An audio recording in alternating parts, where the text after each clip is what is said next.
What if the more you gave, the weaker you became? What if the loyalty you earned today was merely the chain that would bind you tomorrow? The world tells you to be present, to be reliable, to be loved. But in the silent corridors of power, a darker, more enduring truth is whispered. True strength is not measured by the comfort your presence provides, but by the chaos your absence creates. This is the first lesson in the architecture of power, a lesson written not in ink, but in the ruins of well-intentioned men. In the grand theater of human affairs, there is a role most are conditioned to play, that of the indispensable servant. It is a noble yet tragically flawed character. You see him in every office, every family, every court. He is the first to arrive and the last to leave. He shoulders the burdens of others without complaint, believing his unwavering reliability is the currency of respect. He answers every call, solves every crisis, and makes himself the bedrock upon which others build their ambitions. His creed is one of selfless dedication, a belief that by being perpetually available, he will be perpetually valued. He seeks to be loved, and in his idealism, he equates love with loyalty, and loyalty with power. This is the morality taught to the masses, a comforting illusion that keeps the world turning.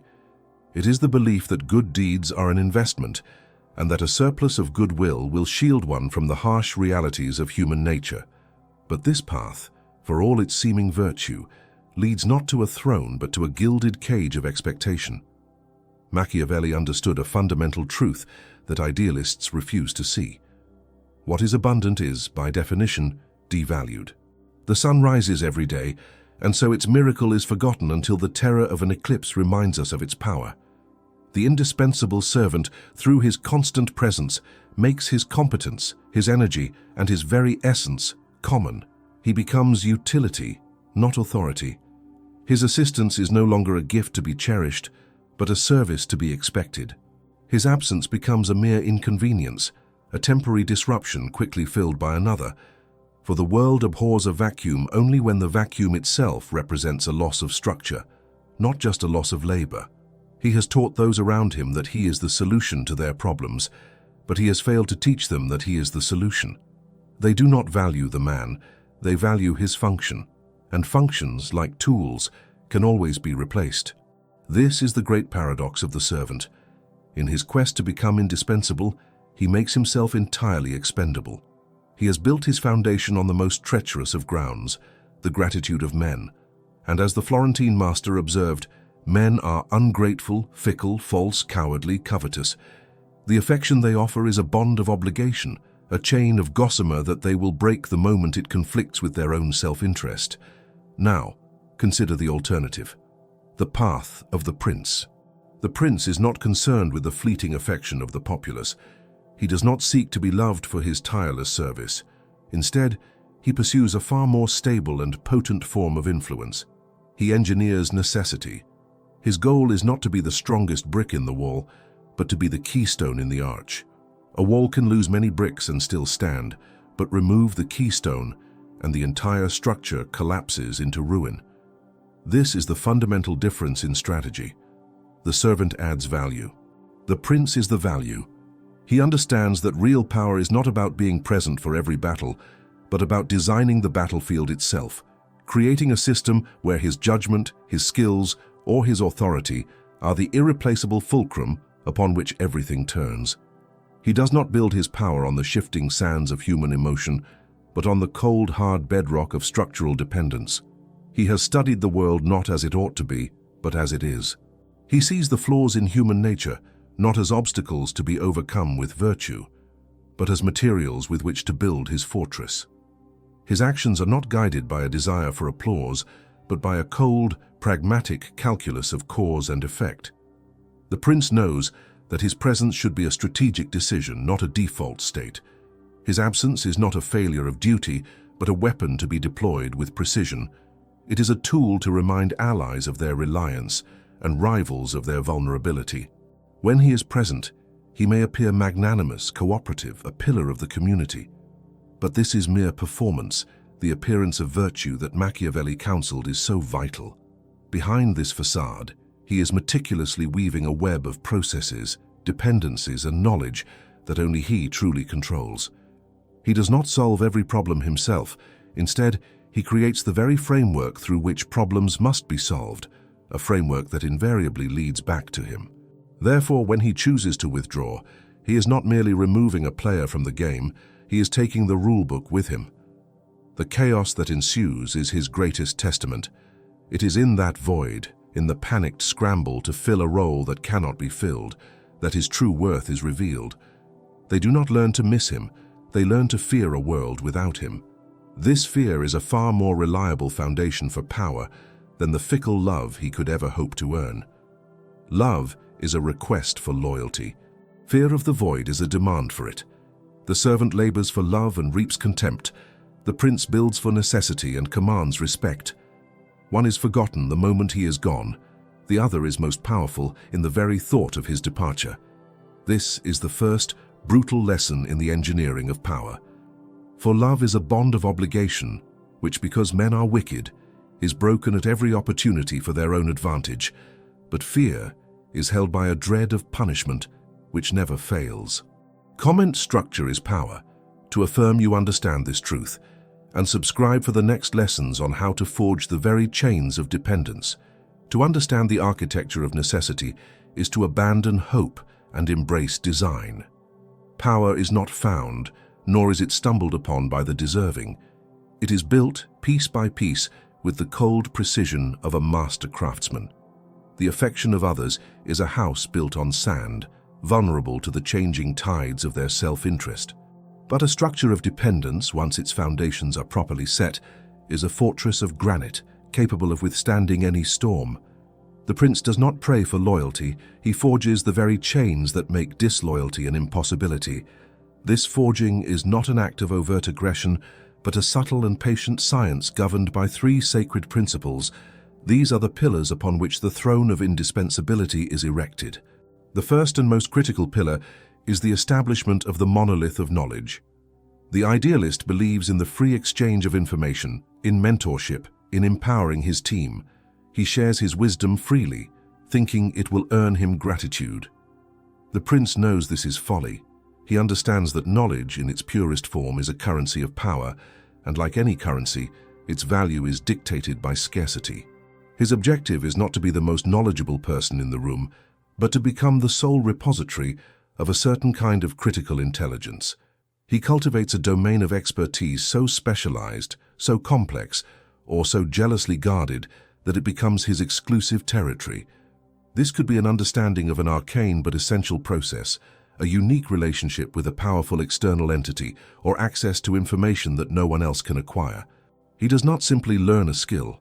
He absorbs it, masters it, and then meticulously erases the path for others to follow. He becomes the only man who can read the map, because he is the one who drew it, and then burned all other copies. This is an act of supreme virtue, not just of acquiring skill, but of strategically managing it. While his contemporaries are busy building teams, the prince is building a sanctum.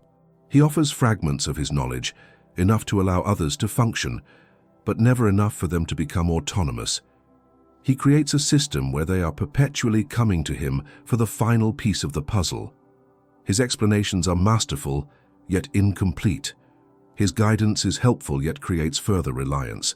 He is not a teacher, he is an oracle, speaking in truths that only he can fully interpret. His absence, therefore, is not just the loss of a leader. It is the loss of the operating manual. It is the descent of the organization into a state of profound ignorance, where crucial functions grind to a halt because the one mind that understood their intricate mechanics is no longer present. The fear he cultivates is the primordial fear of the unknown, the terror of staring into a complex machine with no idea how it works. The second pillar is the construction of the labyrinth of the fox. Here the prince applies the cunning of the fox, who, as Machiavelli teaches, is a master of recognizing and creating traps. The prince does not merely operate within the existing system. He re-engineers the system to revolve around him. He becomes the central node in the flow of information, the critical junction in the process of decision-making. He positions himself as the indispensable intermediary.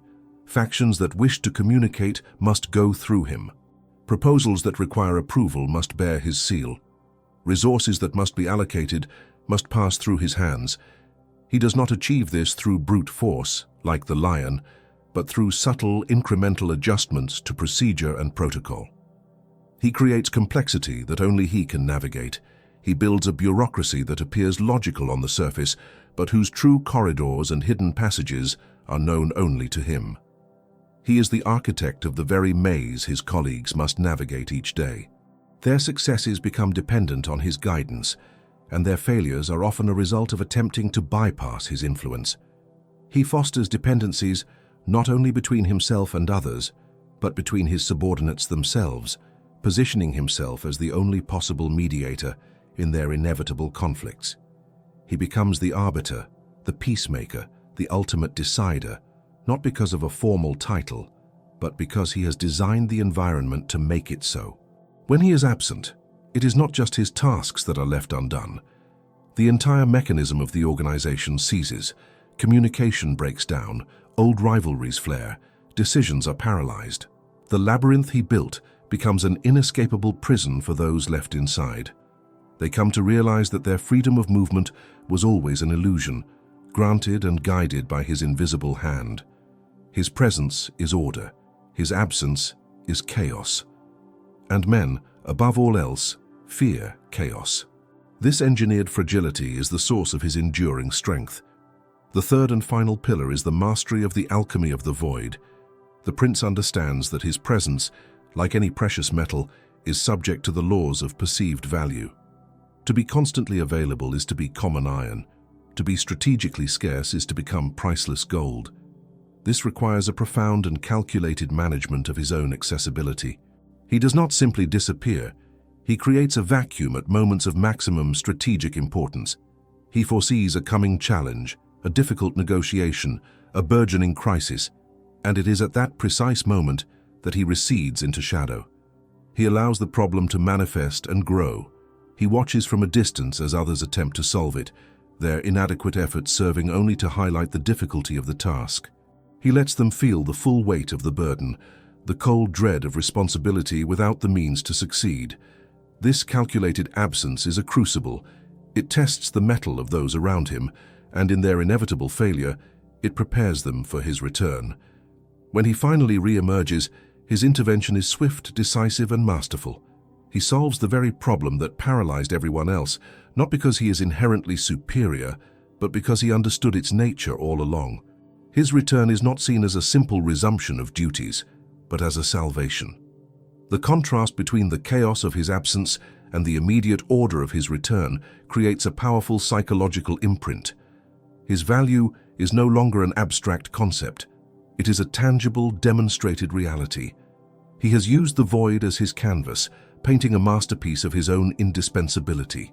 He has taught them, in the most visceral way possible, that while his presence is a benefit they enjoy, his absence is a catastrophe they must avoid at all costs. Through this dark alchemy, he transforms their simple professional respect into a deep-seated structural fear of a future without him. The engineering of necessity is a formidable external structure, but its foundations lie buried deep within the prince's own mind. Before one can command the fear and respect of others, one must first conquer the weaknesses within oneself. The greatest war is not fought in the council chambers or on the battlefield, but in the silent, unforgiving territory of one's own soul. The idealist is a slave to his emotions, his need for validation, his desire for affection, his debilitating fear of being disliked. The prince, however, must build an inner citadel, a fortress of mental discipline from which he can observe the world with cold, untainted clarity. This internal victory is the prerequisite for any external dominion. The first and most arduous campaign in this internal war is the annihilation of the ego's appetite. The common man is driven by a hunger for recognition. He craves applause, yearns for public acknowledgement of his efforts, and feels a gnawing emptiness in its absence. This neediness is a fatal vulnerability. It makes him predictable, easily manipulated by flattery, and prone to reckless actions in pursuit of glory. The prince must starve this beast. He must learn to find satisfaction not in the roar of the crowd, but in the silent, perfect execution of his design. His reward is not their love, but their dependence. His triumph is not a name etched in a monument, but a system that functions flawlessly because of his unseen hand. This requires a profound recalibration of the self. He must divorce his sense of worth from the opinions of others, anchoring it instead to the efficacy of his strategies. This mastery over the self allows him to operate from a place of supreme emotional detachment. While others are swayed by passion, by momentary outrage, or by sentimental attachments, the prince remains a creature of pure logic. He can make hard decisions, the kind that would cripple a man who fears disapproval, because his objective is not to be liked, but to succeed. He can feign warmth where it is advantageous and display a chilling indifference when necessary. This emotional austerity is not a sign of emptiness, but of absolute control. He sees the emotional landscape of others as a terrain to be navigated and exploited, while his own remains a calm, impenetrable fortress. He has won the first and most important victory, the victory over the desperate human need to be loved. He has replaced it with the serene, divine ambition to be necessary. With his inner world secured, the prince turns his attention to the orchestration of the outer theatre. He understands what Machiavelli knew so intimately. Men judge generally more by the eye than by the hand. Everyone sees what you appear to be. Few really know what you are. Reality is irrelevant. Perception is everything. His every public act, every word, every gesture is a calculated performance designed to shape the narrative of his own power. The goal of this theatre is not to deceive for deception's sake, but to cultivate the precise emotional response required to maintain control. A carefully balanced mixture of admiration for his presence and a creeping dread of his absence.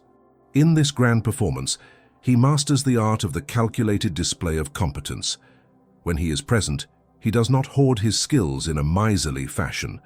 Instead, he showcases them with devastating effect, but only on problems that are universally recognized as difficult or impossible. He allows others to struggle with a complex issue, to exhaust their resources and publicly declare it unsolvable. Then, and only then, does he intervene. His solution is elegant, swift, and seemingly effortless. This theatrical display accomplishes two things. It reinforces the perception of his superior virtue, making him appear almost superhuman in his capabilities, and it subtly reminds everyone of the chasm that exists between his abilities and their own. He doesn't need to tell them he is essential. His actions demonstrate it in a way that is both awe-inspiring and deeply intimidating. Simultaneously, he engages in the subtle cultivation of dread. This is not achieved through threats or open hostility, which Machiavelli warns can breed hatred, a dangerous and unstable emotion. Instead, the prince uses the power of suggestion and the weapon of the void. He might casually mention the fragility of a system that only he understands, planting a seed of anxiety in the minds of his superiors. He may allow small contained failures to occur in his absence, minor inconveniences that serve as potent reminders of the greater chaos that could be unleashed. He speaks of the future in terms of complex challenges that he is uniquely positioned to handle. He is not threatening them, he is protecting them. He frames his indispensability not as a power play, but as a benevolent, albeit necessary burden he carries for the good of all. They are not his prisoners. They are the beneficiaries of his foresight. This allows them to rationalize their dependence, to accept the chains he has forged not as shackles, but as a shield. They come to fear his absence, not because they fear his retribution, but because he has masterfully taught them to fear the world without him. It is a more profound, more enduring form of control, built not on what he might do to them, but on what they imagine will happen to themselves. You have fortified your inner citadel and mastered the outer theatre. The foundations of necessity have been laid. The chains of dependence have been forged. Now, before the final act is revealed, the moment where strategy crystallizes into permanent authority, ensure you are subscribed.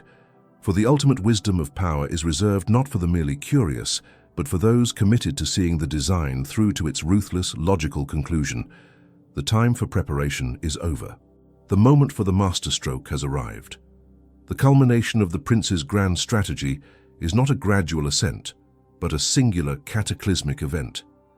It is a moment of profound crisis, either one that Fortuna has presented or one that his own virtue has subtly orchestrated. This is the ultimate test, the crucible where his entire architecture of power will be subjected to immense pressure. This event is the deliberate unsheathing of the void. It is the weaponization of his own absence on the grandest scale, where before he used minor vacuums to demonstrate value, he now allows a catastrophic void to open, a crisis so profound that it threatens the very foundations of the enterprise. This is the moment of his greatest risk and his greatest opportunity. As Machiavelli counseled, injuries should be inflicted all at once, so that their taste is less felt. Here, the injury is not an act of aggression, but the profound pain of his withdrawal at the most critical juncture. He does not cause the crisis, not overtly. A fox is never seen near the trap it has set. Instead, he simply steps away. He becomes unreachable, unavailable, a ghost in the machine just as the machine is about to tear itself apart. He has foreseen this moment. He has studied the fault lines, the hidden weaknesses in the structure that only he recognized. He knew the catalyst that would trigger the collapse, and he positioned himself as the sole antidote. Now he withdraws that antidote and watches from a place of safety as the poison runs its course. He observes as panic sets in, as lesser men scramble for solutions they cannot possibly possess. He listens to the cacophony of failing strategies, of blame being cast, of desperation mounting. This is not cruelty for its own sake. It is a necessary and brutal demonstration. He is burning the old world down to its foundations, so that from the ashes he can build a new order with himself at its center. The suffering they endure in his absence is the baptism that will consecrate his authority. Every moment they struggle alone, every failed attempt to restore control, serves as an undeniable testament to his singular importance. Then comes the final act, the restoration as coronation. When the chaos has reached its peak, when all hope is lost and the organization is on the brink of ruin, the prince returns. His re-emergence is not quiet or unassuming. It is dramatic, decisive, and absolute. He steps back into the heart of the storm, not as a colleague, but as a savior, a force of nature. Where there was panic, he brings calm. Where there was confusion, he brings clarity. Where there was paralysis, he brings action. He addresses the crisis with a preternatural competence, executing the solution he has held in reserve all along. The problem that had seemed insurmountable to everyone else, he dismantles with an almost insulting ease. The order is restored. The abyss is closed. The catastrophe is averted. In this moment, the power dynamics are permanently and irrevocably altered. He is no longer merely an essential employee or a skilled manager. He has become the living embodiment of stability, the sole guarantor of their continued existence. The gratitude they feel is secondary, a fleeting emotion. What remains, burned into their collective psyche, is the memory of the chaos, the terrifying, helpless feeling of the void he left behind. The fear of his absence is no longer a theoretical concern. It is a lived trauma. They will now do anything to prevent its recurrence. His requests are no longer suggestions, they are commands. His vision is no longer a proposal. It is the unquestioned path forward. He has not seized power through force. He has compelled them to hand it to him willingly, even gratefully, as a desperate offering to ensure their own survival. This is his true coronation. It happens not with a crown and scepter, but in the silent, terrified consensus that the world is simply not viable without him. The final state is not one of constant struggle, but of the new, unspoken order. The prince does not need to remind them of his power. The crisis has done that for him in a way no words ever could. He can now afford to be magnanimous, to appear benevolent, for his authority is no longer in question. He has built his state, his position of enduring power, and can now govern it. Others will work tirelessly to support him, not out of love, but out of a deeply ingrained self-interest. They protect him because, in doing so, they are protecting themselves from the chaos. His security has become synonymous with their own. He has transcended the petty politics of affection and ascended to the realm of structural certainty. He is the architect, the foundation, and the keystone. The love for his presence may be a pleasant luxury, but the profound, abiding fear of his absence has become the unshakable bedrock of his rule. For in the final analysis of power, it is not the warmth of the sun that men ultimately respect, but the absolute, undeniable darkness that falls when it is gone.